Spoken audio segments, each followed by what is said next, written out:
ঘরে শান্তি নাই, বাইরেও শান্তি নাই, সব জায়গায় গরম। জামা কাপড় খুইলা হাঁটতে লাগে না শরম। তোমার বাসায় এসি নেই, এর আগে বলো নাই কেন? তোমার বিয়া করাই যাবো না। আরে আমি তো ভাবছিলাম তোমার বাপের কাছে যৌতুক হিসেবে একটা এসি চামু, ওই এসি দিয়ে কাজ চালাই দিমু। ব্রেকআপ। উফ, এদিকে এসি আছে, একটু বসে থাকি। বাইরে যেই গরম। এই চিঠিটা আপনার জন্য। আমার জন্য? হ। কে পাঠালো চিঠি? পইরা দেখি তো। যারা এসির বাতাস খাওয়ার জন্য এদিকে এসে ফাও বসে থাকে, তারা নাম্বার 1 ছোট লোক।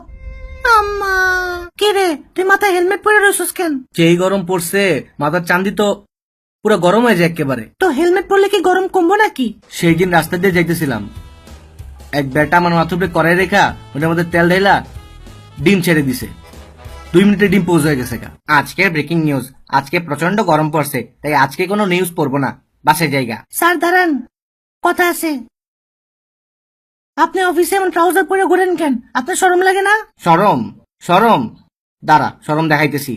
আমি তো পারলে অফিসে এই শর্ট প্যান্ট পরে ঘুরি, সেই গরমটা পড়ছে এসি নিচে থাকাও তো গরম লাগে। আর এই জিন্স প্যান্ট পরলে তো গরমগুলো সরাসরি আমার এদিকে এসে লাগবে, এনে এনে এনে লাগবে। আরে এই পোলা কি করতেছে?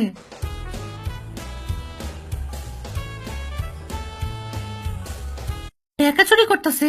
আচ্ছা, তুই টাকা চুরি করলি কেন? যেই গরম পড়ছে তার উপরে আবার কারেন্টও থাকে না, বাসায় একটা আইপিএসও নাই। এই টাকা চুরি করে জমা একটা আইপিএস কিনবো। তাই বলে তুই চুরি করবি? সারাদিন এসির তলে থাকো তো তোমরা বুঝবে না। তো এখন তুই কই থাকস? থানায় থাকি, ওইখানে আইপিএস আছে, অনেক শান্তিতে একটা ঘুম হয়। ওরা তোরে থানায় থাকতে দেয়? চল তোরে স্যাম্পল দেখাই। এখানে প্রস্রাব করিবেন না। দারোগা সাহেব, দেখেন আমি কি করি। দেখছ কি করি? হ্যাঁ, ওই খাড়া খাড়া খাড়া, তুই খাড়া অনেক। চল চল চল থানায়, চল চল চল আমার লাগে, চল। স্যার, কি? আমার বাসার আইপিএসটা নষ্ট হয়ে গেছে, আমি ওই ভিতরে যেতে চাই। তুই কোনো দোষ না করলে তোরে ভিতরে নিমু কেন?